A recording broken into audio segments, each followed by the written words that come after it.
नमस्कार दोस्तों, story audio book Mumbai channel में आपका स्वागत है। अगर आपको ये कहानी पसंद आती है तो चैनल को सब्सक्राइब करें। तो चलिए शुरू करते हैं। अब तक आप लोगों ने सुना कि वर्ल्ड हेल्थ ऑर्गेनाइजेशन में अनाया को और हर्षवर्धन को ले जाया जाता है, जहां अनाया एक्यूपंक्चर की मदद से हर्षवर्धन को थोड़ी देर के लिए स्टेबल कर देती है। लेकिन मोनिका को ये बात अच्छी नहीं लगी और दूसरी डॉक्टर भी ये देख खुश नहीं थी, जिस वजह से मोनिका आगे बढ़कर हर्षवर्धन का इलाज करने के लिए चली गई। तो अनाया गुस्से में उसे झड़क देती है, जिसे सुनकर मोनिका गुस्से में बोली, तुम इतना घमंड क्यों दिखा रही हो? मैं तो बस पेशेंट की मदद ही कर रही हूँ। वैसे भी तुम्हें क्या लगता है तुम्हारी ट्रीटमेंट की वजह से पेशेंट की हालत में कोई बदलाव आएगा? बिल्कुल नहीं। तुम्हें पता भी है एक्यूपंक्चर करना कितना कठिन काम है। यह कोई मॉडर्न मेडिसिन नहीं है जो दो गोली दे दी और पेशेंट ठीक हो गया। और मैं डॉक्टर एना की शिष्य हूँ, उन्होंने मुझे कुछ सिखाया है। अगर तुम चाहती हो कि मैं इन्हें बचा लूँ तो तुम्हें मुझे इलाज करने देना चाहिए। तभी एक और डॉक्टर बोला, मेन पेशेंट की हालत अभी तो ठीक है, लेकिन अभी भी वह होश में नहीं आया। पूरी कंडीशन हमें पता नहीं है। अगर डॉक्टर मोनिका उन्हें होश में ला सकती है तो अच्छा ही है, उन्हें इलाज करना ही चाहिए। तभी एक डॉक्टर बोली, अंडरस्को, सही बात है, वह डॉक्टर एन की शिष्य है तो उनके पास कोई ना कोई इलाज तो जरूर होगा। वही अनाया को भी अब गुस्सा आ रहा था। वह गुस्से में बोली, मुझे कोई घटिया डॉक्टर से इलाज नहीं करवाना है हर्ष का। चुपचाप पीछे हटो, मैं खुद देखूंगी कि मेरा हस्बैंड का इलाज कैसे करना है। ये सुनकर मोनिका घमंड भरी आवाज में बोली, तुम बकवास करना बंद करो। तुम्हें कुछ पता भी है इलाज कैसे होता है? तुम्हें तो मेरा शुक्रगुजार होना चाहिए कि मैं तुम्हारे पति का इलाज करने के लिए तैयार हो गई। इतना बोलकर वह आगे आई और हर्षवर्धन का इलाज करने के लिए अपनी खुद की एक्यूपंक्चर किट निकाल ली, जैसे वह कोई एक्सपर्ट हो। वही ये देखते हुए अनाया की आंखें छोटी हो गई और वह गुस्से में बोली, तुम्हें समझ नहीं आ रहा है? मैंने कहा इलाज मैं खुद देख लूंगी, तुम्हें आगे आने की जरूरत नहीं है, पीछे हटो। वही मोनिका घमंड भरी आवाज में बोली, अब तो मैं पीछे नहीं हटने वाली। वैसे भी यह मेरा पेशेंट है, मुझे खुद यहाँ पर इसका इलाज करने के लिए भेजा गया है, इसलिए मुझे डिस्टर्ब करना बंद करो। क्या तुम खुद अपने हस्बैंड को बचाने नहीं चाहती? कितनी घटिया लड़की हो। दरअसल मोनिका जो आगे गई थी तो उसने हर्षवर्धन के हैंडसम चेहरे को देख लिया था और वह एक नज़र में ही उस पर फिदा हो गई थी। भले ही हर्षवर्धन उम्र में उसे काफी छोटा था, इसका मानना था कि अगर उसे हर्षवर्धन को बचा लिया तो वह उसके प्यार में पड़ जाएगा। वैसे भी वह निहायत ही घमंडी और मगरूर औरत थी। उसकी नज़रों में जो उसे चाहिए वह हर हालत में हासिल करके रहती थी और उसका मानना था कि अगर उसने हर्षवर्धन की जान बचा ली तो वह उसका कर्जदार हो जाएगा और शायद वह उसके साथ रहने के लिए तैयार हो जाए, और नहीं हुआ तो वो मजबूर करेगी। उसे हर्षवर्धन के बैकग्राउंड के ब्रेन कुछ भी पता नहीं था, इसीलिए अनाया के मना करने के बाद भी वह जबरदस्ती इलाज करने के लिए कह रही थी। अनाया से अब उसका यह व्यवहार बर्दाश्त नहीं हो रहा था। वह गुस्से में बोली, अंडरस्को तारांकन, दूर रहो मेरे पति से। तुम एक बार कहा उसने समझ नहीं आ रहा। इतना बोलकर वह पीछे खड़े हुए सेक्रेटरी रजत से बोली, देख क्या रहे हो, इस बेवकूफ औरत को दूर हटाओ हर्षवर्धन से। वही यह सुनकर दूर खड़ा हुआ एक डॉक्टर, जो मोनिका से हमेशा से ही जलता था और यह सोचता था कि मोनिका कितनी घमंडी है, वह मोनिका को फंसाने के लिए बोला, मैडम आपको एक और बार सोच लेना चाहिए। आखिरकार यह आपके हस्बैंड की जिंदगी के बारे में है। डॉक्टर मोनिका के पास अगर इलाज है तो उनको कोशिश करने दीजिए, ऐसा भी हो सकता है वह उन्हें ठीक कर दे। कुछ डॉक्टर को ये बात सच लगी।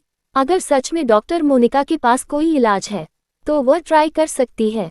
दरअसल उसे डॉक्टर ने जानबूझकर यह कहा था। उसे पता था कि डॉक्टर मोनिका बस दिखावा करती थी, उसके पास कोई टैलेंट नहीं है। हालांकि उसके पास मेडिकल नॉलेज थी जो उसने खुद डिग्री हासिल करते वक्त ली थी, लेकिन वह कोई खास टैलेंटेड प्रतिभाशाली नहीं थी। और अगर अभी इस वीआईपी पेशेंट को कुछ हो गया तो सारा एग्जाम डॉक्टर मोनिका पर आएगा, और इसे वही चाहता था, क्योंकि कई बार डॉक्टर मोनिका ने उसे नीचा दिखाया था और उसकी प्रोफेशनलिज्म पर सवाल उठाया था, इसीलिए वो मोनिका को फंसा रहा था। वही अब तक अनाया पूरी तरह से फ्रस्ट्रेटेड हो चुका था। वह गुस्से में बोली, तुम लोगों को समझ नहीं आ रहा है जो मैं कह रही हूँ? नहीं करवाना तुम जैसे बेवकूफ डॉक्टर से मुझे इलाज, निकलो यहाँ से। फिर वह सेक्रेटरी रजत से बोली, बेला कहाँ पर है, बुलाओ उसे। लेकिन डॉक्टर मोनिका को तो इस बार अपना ईगो सेटिस्फाई करना था। वह तुरंत आगे बढ़ी और हर्षवर्धन के एक्यूपंक्चर बिंदु पर नीडल लगाते हुए बोली, तुम बकवास करना बंद करो, देखो मैं किस तरह से इनका इलाज कर रही हूँ, और कुछ सीखो। वही उसकी हरकत को देखकर अनाया को गुस्सा और बढ़ गया। वह तुरंत चिल्लाकर बोली, रुको, वहां पर डिटेल मत लगाना है। लेकिन तब तक देर हो चुकी थी। अनाया डॉक्टर मोनिका तक पहुंचती तब तक वह एक नीडल लग चुकी थी और यह उसकी सबसे बड़ी गलती थी, क्योंकि एक्यूपंक्चर बिंदु वही था जिसे अनाया ने थोड़ी देर पहले सील किया था जहर को प्रेम तक पहुंचाने के लिए। लेकिन ऐसा होते ही उसका एक्यूपंक्चर बिंदु खुल गया। सबसे जल्दी रिएक्टर अनाया ने किया, 2 नीडल निकालते हुए वापस उसके 3 बिंदु सील कर दिए। लेकिन तब तक हर्षवर्धन लंबी लंबी सांस भरने लगा था। अनाया ने तुरंत एक और नीडल निकाली।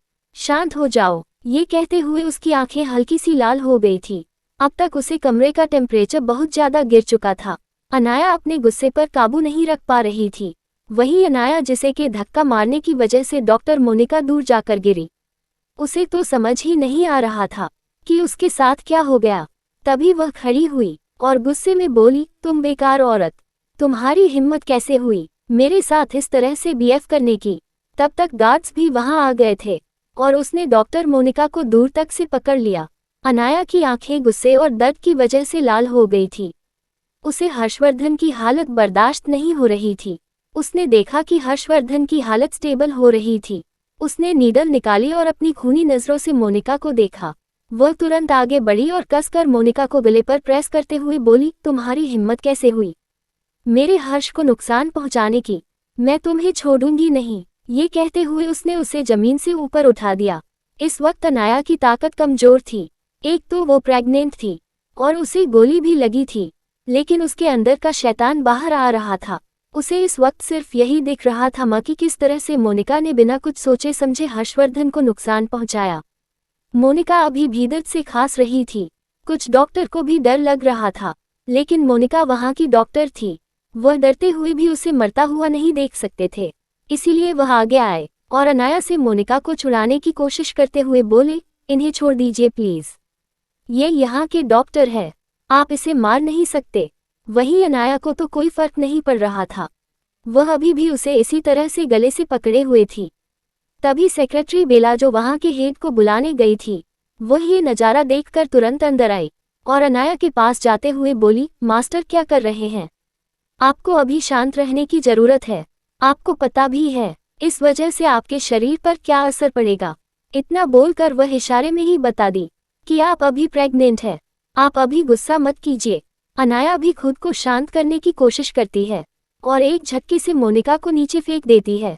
मोनिका दूर नीचे गिरे हुए लंबी लंबी सांस भर रही थी। उसकी इतनी बेइज्जती इतने सालों में कभी नहीं हुई थी। उसे खानदान में पैदा होने की वजह से वह बचपन से घमंडी थी।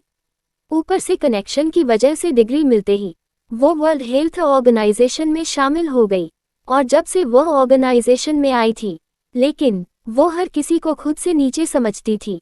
ऊपर से पता नहीं कैसे, लेकिन एक बार उसे डॉक्टर ऐना की सिफारिश मिल गई और वो उसकी शिष्य बन गई। तब से तो जैसे उसके पैरों में पर लग गए हो।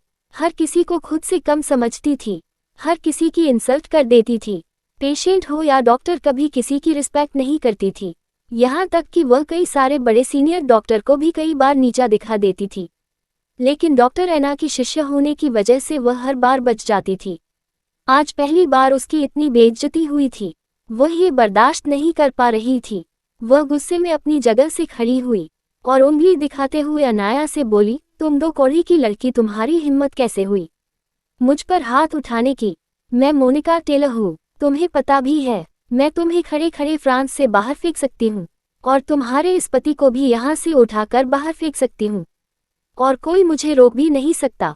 वही यह सुनकर वहां खड़े डॉक्टर को अनाया और उसके पति के लिए थोड़ा बुरा लगा।